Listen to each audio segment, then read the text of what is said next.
Halo semuanya, halo sahabat YouTube. Bertemu kembali bersama channel On Road Indonesia. Kita berada di atas sebuah gedung dan kita tidak berada di jalanan atau on road, tapi kita berada di kawasan Kuningan dan menghadap ke perempatan Kuningan.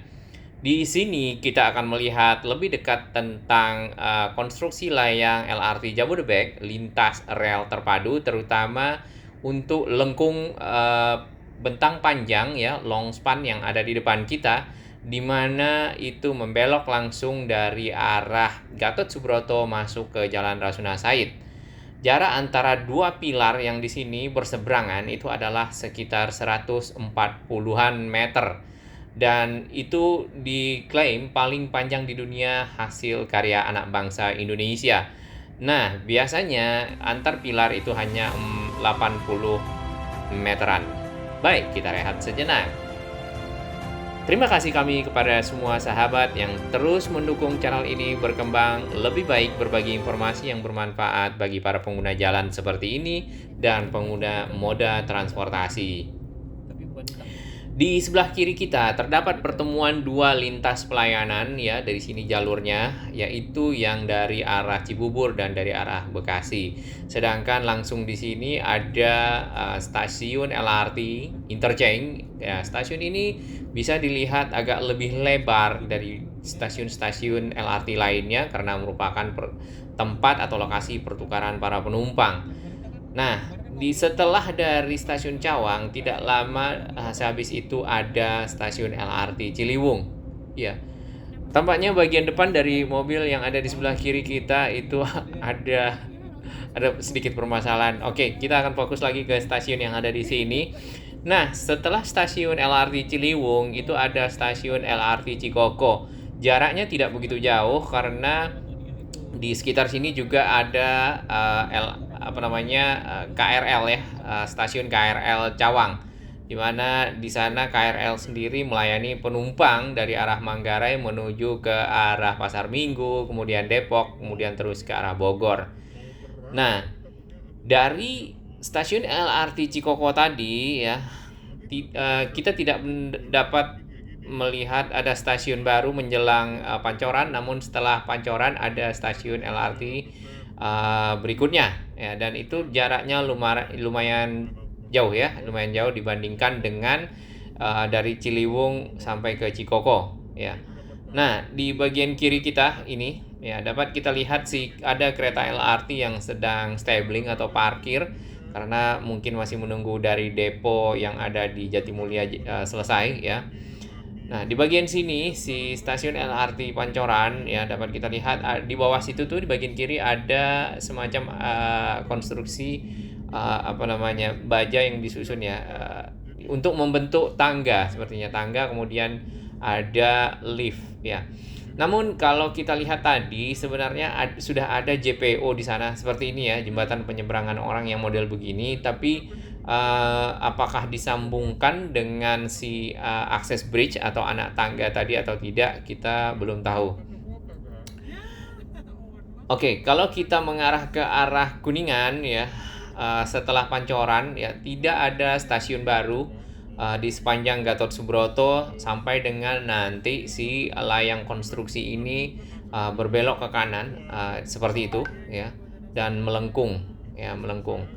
Kita tidak mengetahui apakah pertimbangannya di sini akan dibuat stasiun LRT atau tidak, tapi kami sangat mengharapkan di sini ada sebuah stasiun LRT di mana dapat mengakomodasi para penumpang yang akan menuju ke arah Gatot Subroto yang lurusan ini ya, di sekitar arteri, atau ke arah Mampang, atau juga di sekitar perempatan Kuningan. Karena bila harus ke arah Duku Atas kemudian mengambil moda transportasi yang lain, tentunya akan memutar seperti itu. Di bagian sini juga tetap banyak kawasan perkantoran dan saat ini dilayani oleh Transjakarta ya. Kalau untuk Rasuna Said menuju ke arah Mampang lalu terus ke arah Ragunan. Kita kembali ke sini ya. Dapat kita lihat di bagian sini kalau misalnya ada stasiun LRT di situ, tentunya akan mempermudah para pengguna ya yang ada beraktivitas di sekitar perempatan Kuningan ini. Nah, di seberang sana itu juga komplek Patra Kuningan ya, di bagian belakang dari Kementerian Perindustrian ya. Di sana juga banyak lokasi-lokasi perkantoran pemerintahan seperti itu. Nah, ini kita lihat lagi si long span-nya ya. Nah, apakah kalau ada stasiun LRT di sini mungkin manuver dari kereta untuk di long span akan menjadi kurang optimal atau bagaimana, kita belum tahu. Tapi bila memungkinkan ya, usulan bisalah dibuatkan satu stasiun LRT yang ada di sekitar sini. Ya, satu lagi karena kita berkantor di daerah sini ya.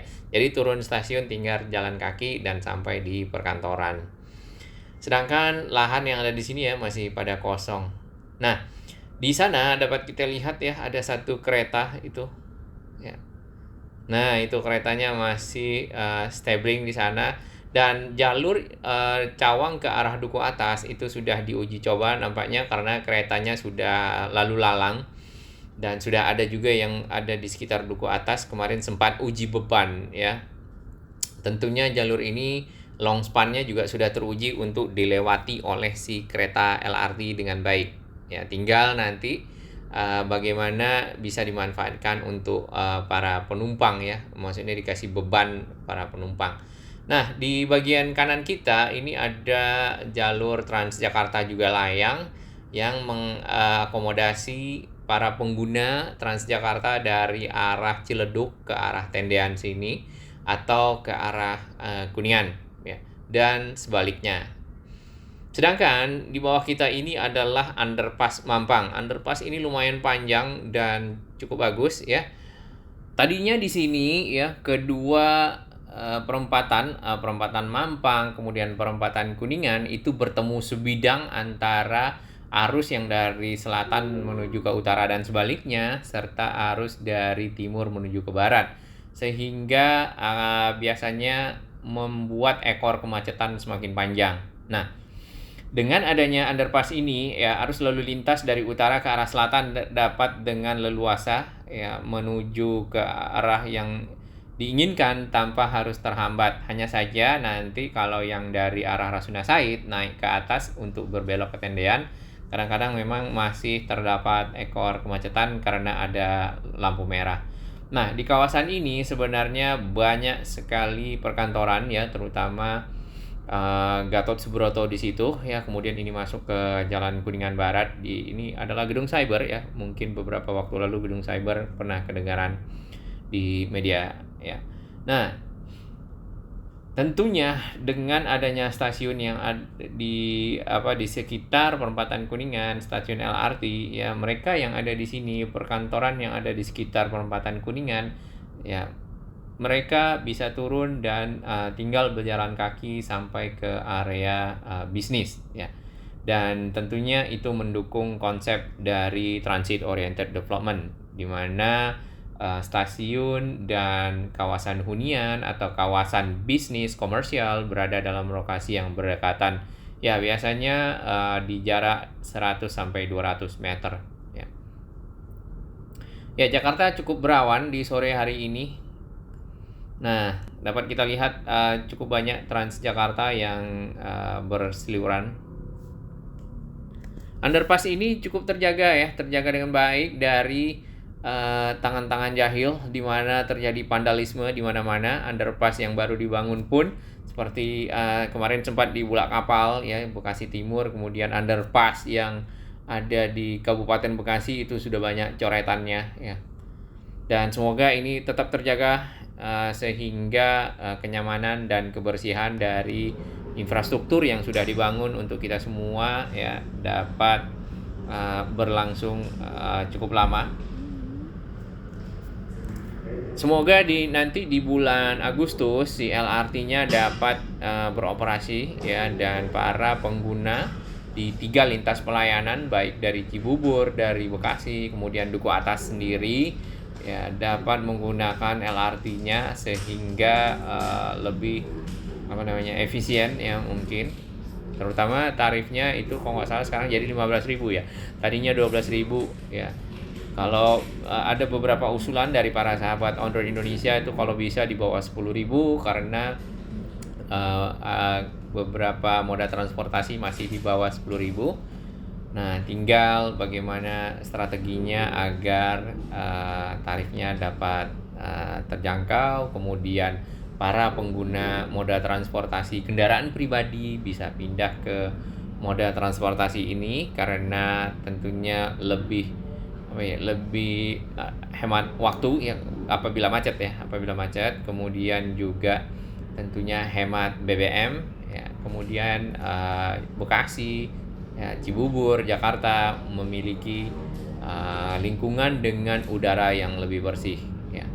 Tentunya Indonesia makin maju dalam hal moda transportasi modern. Salam sehat dan selamat berkarya.